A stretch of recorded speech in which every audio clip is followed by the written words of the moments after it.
হাত তুলে দাঁড়াও। গ্রেপ্তার করো একে। নিশ্চিত এই নিহত ব্যক্তির হত্যাকারী। একে খলিফার কাছে নিয়ে চলো বিচারের জন্য। লাশ লাশ, এদিকে খুন হয়েছে। ফাঁসি দেয়া হোক একে, ফাঁসি দেয়া হোক একে। ফাঁসি চাই, ফাঁসি চাই। ফাঁসি দাও, ফাঁসি দাও, ফাঁসি দাও, ফাঁসি দাও। ফাঁসি ফাঁসি দাও, ফাঁসি দাও। হত্যার শাস্তি, হত্যা চাই। ফাঁসি চাই, ফাঁসি চাই। দেখো দুই হাত কেমন রক্তে রঞ্জিত হয়ে আছে। আমার তো দেখেই গা শিউরে উঠছে। না জানি কত কষ্ট দিয়েছে লোকটাকে। আরে আমরা তো আলী ভাইকে ভালো মানুষ হিসেবে জানতাম, সর্বদা সত্যের জয়গান গাই। আজ তার কি হলো? সে কেন এই কাজ করতে গেল? আসলে এই মানুষের চেহারা দেখে বোঝা যায় না তার অন্তরে কি আছে। আরে আগেই কিছু বলো না। সে যে এই কাজ করেছে তার কি প্রমাণ আছে? প্রমাণ হওয়ার কি আছে? সিপাহীরা তাকে হাতে নাতে ধরেছে। আবার কি প্রমাণ লাগবে? হ্যাঁ, ওই যে খলিফা আসছে, খলিফা আসছে। কি ব্যাপার? বাইরে এত লোকজন কেন? কি হয়েছে? জাহাপনা, সিপাহীরা এক আসামিকে ধরে এনেছে, আর মানুষজন তার পিছন পিছন বিচার দেখতে এসেছে। সবাই বাইরে আপনার ফয়সালার জন্য অপেক্ষা করছে।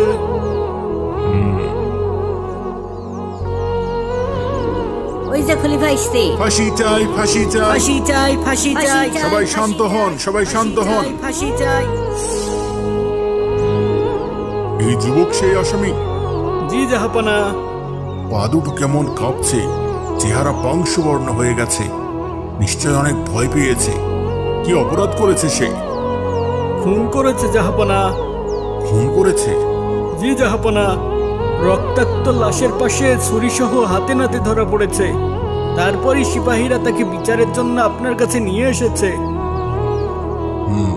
ফাঁসি চাই, ফাঁসি চাই। ফাঁসি চাই, ফাঁসি চাই। ফাঁসি চাই, ফাঁসি চাই। হত্যা চাই। ফাঁসি চাই, ফাঁসি চাই। হত্যার শাস্তি, হত্যা চাই। ফাঁসি দাও, ফাঁসি ফাঁসি দাও, দাও। ফাঁসি দাও। ফাঁসি চাই, ফাঁসি ফাঁসি চাই। চাই, ফাঁসি চাই। ফাঁসি চাই, ফাঁসি চাই। ফাঁসি চাই, ফাঁসি চাই। আপনারা শান্ত হন। এখনই এই অপরাধীর বিচার করা হবে।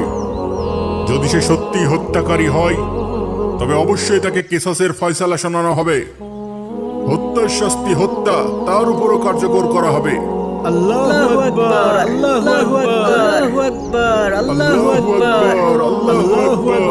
আল্লাহু আকবার, আল্লাহু আকবার, আল্লাহু আকবার। সেনাপতি, জি জাহাপনা। আপনি পুরো ঘটনা প্রথম থেকে বিস্তারিত খুলে বলুন। জি জাহাপনা। আমরা আজও প্রতিদিনকার মতো টহল দিচ্ছিলাম। ভোরবেলাতে যথারীতি রাস্তাঘাট ফাঁকাই ছিল। হঠাৎ আমাদের কানে একটা চিৎকার ভেসে আসে। আমরা প্রথমে বুঝতে পারিনি কিসের শব্দ হলো। কেমন মানুষের চিৎকারের মতো মনে হলো না? হ্যাঁ, খুব কাছে মনে হলো শব্দটা। চলো তো দেখি। তাড়াতাড়ি আমরা সেই শব্দ লক্ষ্য করে রওনা হই। আর একটু দূর যেতেই দেখি এই যুবক রক্তমাখা ছুরি হাতে দাঁড়িয়ে আছে, আর নিচে পড়ে আছে এক নিহত ব্যক্তির নিথর রক্তাক্ত দেহ। আশপাশে আর কেউ নেই। আমাদের বুঝতে বাকি থাকলো না যে এই ব্যক্তি নিহত ব্যক্তির হত্যাকারী। সাবধান, হাত তুলে দাঁড়াও। গ্রেপ্তার করো একে। নিশ্চিত এই নিহত ব্যক্তির হত্যাকারী। একে খলিফার কাছে নিয়ে চলো বিচারের জন্য। এই খুন হয়েছে, খুন হয়েছে। লাশ লাশ, এদিকে খুন হয়েছে। তারপর আমরা সরাসরি তাকে আপনার দরবারে বিচারের জন্য নিয়ে এসেছি হুজুর। এখন আপনি এর বিচার করুন মহামান্য খলিফা। হে যুবক, তোমার বিরুদ্ধে যে অভিযোগ করা হয়েছে তা কি সত্য? তুমি কি এই নিহত ব্যক্তিকে হত্যা করেছো? হ্যাঁ, আমি এই ব্যক্তিকে হত্যা করেছি। কেন হত্যা করেছো? কিভাবে হত্যা করেছো? তুমি চুপ করে থাকলে তোমার আত্মসমর্থনের সুযোগ হারাবে। আদালত তোমাকে সরাসরি অপরাধী হিসেবে গণ্য করবে। মহামান্য খলিফা, সে শুরু থেকেই কোনো এক অজ্ঞাত কারণে সম্পূর্ণ নীরবতা পালন করছে। হয়তো কোনো পুরনো শত্রুতা থাকতে পারে। যেহেতু আসামিকে হত্যা করার পর সম্পূর্ণ হাতে নাতে ধরা হয়েছে, যেহেতু আসামি তার আত্মপক্ষ সমর্থন করেনি এবং নিজ মুখে হত্যার কথা স্বীকার করে নিয়েছে, তাই তার অভিযোগ প্রমাণ করতে আলাদা করে কোনো তথ্য প্রমাণের দরকার নেই। সে কেন হত্যা করেছে বা কিভাবে হত্যা করেছে তা না জেনেও তার ব্যাপারে শরীয়তের ফয়সালা জানানো যাবে। যেহেতু কেসাসের বিধান হলো হত্যার শাস্তি হত্যা, তাই খুনের অপরাধে এই যুবককে কতল করার আদেশ দেওয়া হলো। তাকে আসরের ওয়াক্ত পর্যন্ত বন্দি রাখা হবে এবং নামাজের পর সকল মানুষের সামনে তাকে ফাঁসিতে ঝোলানো হবে। আল্লাহু আকবার, আল্লাহু আকবার। আল্লাহু আকবার, আল্লাহু আকবার, আল্লাহু আকবার, আল্লাহু আকবার। একদম খাঁটি বিচার হয়েছে, আর কেউ কখনো হত্যার সাহস পাবে না। যেভাবে আলী ভাই কাজ ছিল তাতে তাকে কোনোভাবেও খুনি মনে হয়নি, কিন্তু তার হাতে যে রক্ত আর রক্তমাখা ছুরি ছিল তা তো আর মিথ্যা না। হাতে নাতে ধরেছে তাকে, হ্যাঁ, আর স্বীকারও তো করেছে। শুধু কিসের জন্য খুন করিল সেটা জানতে পারলে ভালো হতো। কিন্তু সে তো মুখে একদম কুলুপে দিছে। হায় রে মানুষ, কি এমন লাভের জন্য খুনটা করলি? দুনিয়াও হারালি, আখিরাতও হারালি। ওই যে আলী ভাইকে নিয়ে আসছি, এখনই ফাঁসি দেওয়া হবে। আসামিকে ফাঁসির কাষ্ঠে উঠাও, এখনই তার ফাঁসি কার্যকর করা হবে। জি জাহাপনা, চলো উপরে ওঠো। থামেন জাহাপনা, থামেন। জাহাপনা থামেন, থামেন জাহাপনা। এই যুবককে ফাঁসি দেবেন না, সেই নিহত ব্যক্তির হত্যাকারী নয়। হ্যাঁ? কে তুমি? কি বলছো এসব? হে খলিফা, এই যুবক সম্পূর্ণ নির্দোষ, তার কোনো অপরাধ নেই। সকল অপরাধ আমার। এই নৃশংস হত্যাকাণ্ডের জন্য দায়ী আমি হচ্ছে প্রকৃত আসামি, আমি তার হত্যাকারী। হ্যাঁ? এই লোক কি বলে এসব? তাহলে আলী ভাই খুনি না? তাহলে যে একটু আগে স্বীকার করলো। আল্লাহ, এসব কি হচ্ছে কিছুই তো বুঝতে পারছি না। আমরা সবাই দিবা স্বপ্ন দেখছি না তো? আল্লাহু আকবার, আল্লাহু আকবার। আল্লাহু আকবার, আল্লাহু আকবার। কি বলছো এসব? তুমি কি বুঝে বলছো? এই হত্যার দায় নিজের ঘাড়ে নিতে যাচ্ছ। এর ফলে তোমাকে এই যুবকের স্থলে ফাঁসির শাস্তি পেতে হবে। হ্যাঁ, আমি জেনে বুঝেই বলছি মহামান্য খলিফা, আমি প্রকৃত খুনি, আর এই ব্যক্তি নির্দোষ। হে ব্যক্তি, তোমার দাবিতে আমরা সবাই আশ্চর্য হয়ে গেলাম। তুমি এবার আসল ঘটনাটা খুলে বলো দেখি। বলছি মহামান্য খলিফা, বলছি। আমার নাম মিজানুর রহমান। আমি এক নিঃস্ব, অসহায়, নিতান্ত গরিব একজন মানুষ। গত 2 দিন যাবৎ আমি ক্ষুধার যন্ত্রণা সহ্য করছি। আমার কাছে সামান্য অর্থও ছিল না যা দিয়ে ক্ষুধা নিবারণ করব। ক্ষুধার কষ্টে আর থাকতে না পেরে ভোরবেলাতেই ঘরের বাইরে বের হয়ে আসি। খাবার নেই, খাবার পাওয়ার কোনো সম্ভাবনাও নেই। এমন সময় দেখি একটি কেতাদুরস্ত লোক এদিকেই হেঁটে আসছে। চকচকে সুন্দর পোশাক পরিচ্ছদ পরিহিত এক লোক। তখনই আমার মাথায় শয়তানি বুদ্ধি আসে। শয়তান আমাকে প্ররোচনা দেয়, লোকটার পোশাক আশাক দেখে মনে হচ্ছে বড় কোনো ব্যবসায়ী হবে। তার সঙ্গে অবশ্যই মূল্যবান অর্থ সামগ্রীও থাকবে। যদি তুমি এই সুযোগে তাকে হত্যা করতে পারো, তবে সহজেই তার টাকা পয়সাগুলো হাতিয়ে নিতে পারবে। আর এই জায়গাটাও নির্জন, কেউ জানতেও পারবে না হত্যাকারীকে। কি বলেন এইসব? হ্যাঁ, এতে তোমার ক্ষুধার জ্বালা তো মিটবেই, তার উপর ভবিষ্যতেও বেশ কিছুদিন আরাম আয়েসে জীবনযাপন করতে পারবা। না না, আমি এই কাজ করতে পারবো না। তাহলে ক্ষুধার জ্বালায় মরবা। কিন্তু তারপরও, হ্যাঁ, এই লোকটা কোথায় গেল? আর তখনই আমার পেটটা মোচড় দিয়ে উঠল।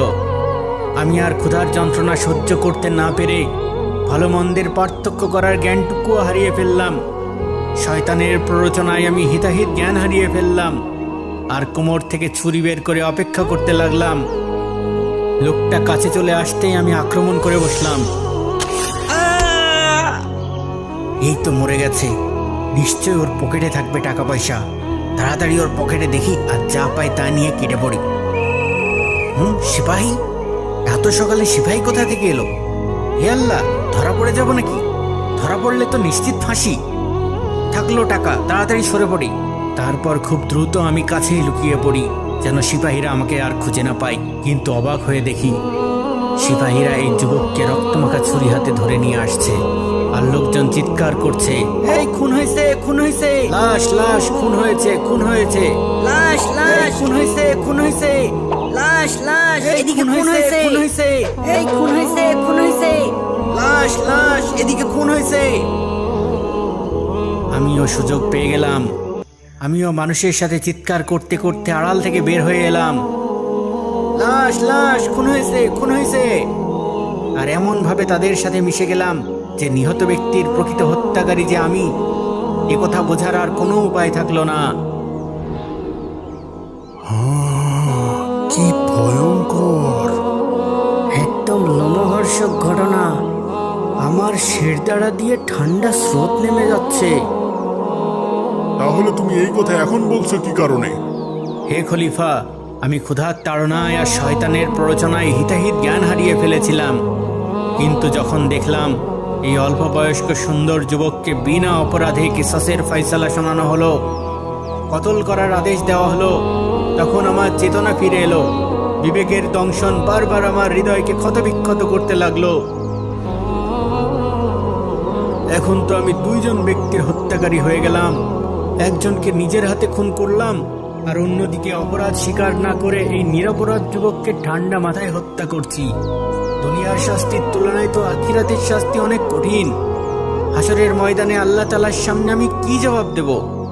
তার চেয়ে অপরাধ স্বীকার করলে হয়তো দুনিয়ায় শাস্তি পাবো, কিন্তু একই সাথে একজন নিরপরাধ লোকের জীবন তো রক্ষা হবে। এই বিবেচনায় হয়তো আল্লাহ তাআলাও আমাকে ক্ষমা করে দিতে পারে। হ্যাঁ, আমি আমার অপরাধ স্বীকার করব। তাই আমি আপনার দরবারে হাজির হয়ে হত্যার প্রকৃত রহস্য উদ্ঘাটন করে দিলাম। আমি হচ্ছে আসল হত্যাকারী, আর এই ব্যক্তি সম্পূর্ণ নির্দোষ। তাই তাকে মুক্তি দিয়ে দিন আর আমার বিচার করুন।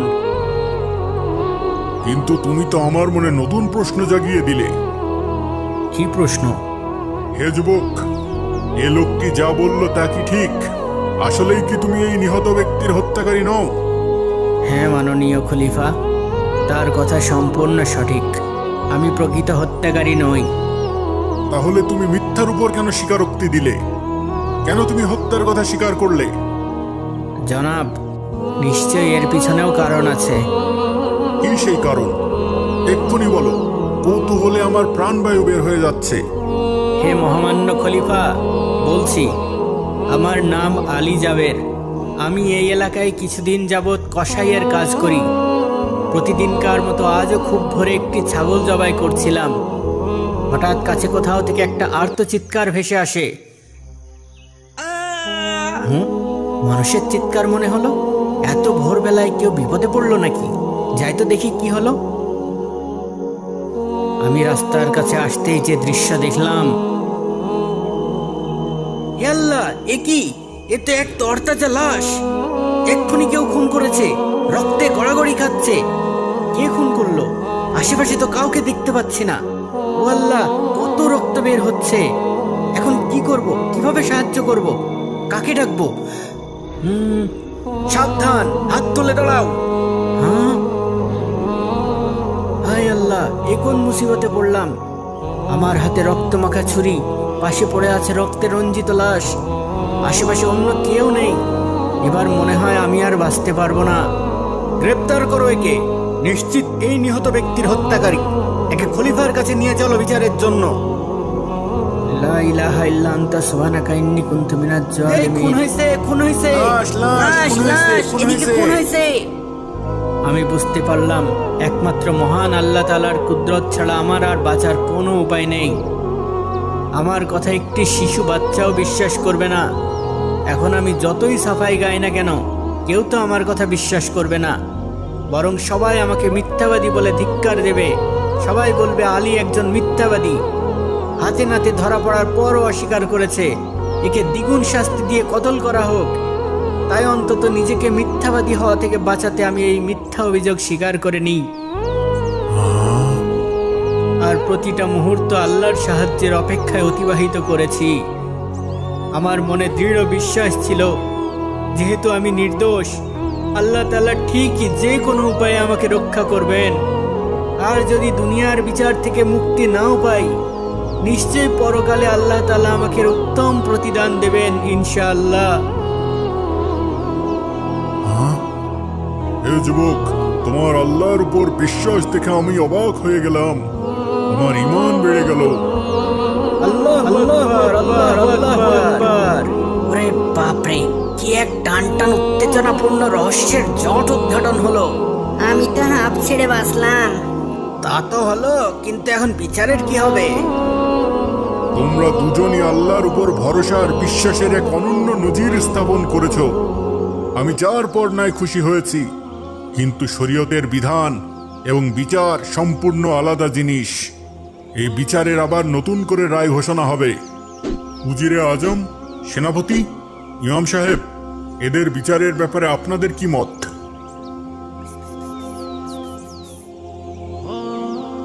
কি আর হবে, আলীর জায়গায় ওই লোকের ফাঁসি হবে। যদিও লোকটা হত্যাকারী, তবুও খারাপ লাগছে। নিজের ফাঁসি হবে জেনেও অপরাধ স্বীকার করে নিল। হ্যাঁ, ক্ষুধার জ্বালা বড় জ্বালা। জাহাপনা, এই ব্যাপারে আমাদের মতামত হলো, দ্বিতীয় ব্যক্তি যদিও একজনকে হত্যা করেছে, কিন্তু হত্যার কথা স্বীকার করে সে এমন এক ব্যক্তির জীবন রক্ষা করেছে যার ব্যাপারে আপনি কিসাসের ফয়সালা করে ফেলেছিলেন। যেহেতু আপনাদের এটাই মতামত, তাহলে আমি নতুন রায় ঘোষণা করে দিচ্ছি। জি জাহাপনা। আসামি এমন সময়ে নিজের খুনের কথা স্বীকার করেছে যখন অন্য ব্যক্তির ব্যাপারে মৃত্যুর ফয়সালা হয়ে গেছে, আর এভাবে সে এক নিরপরাধ ব্যক্তির জীবন রক্ষা করেছে।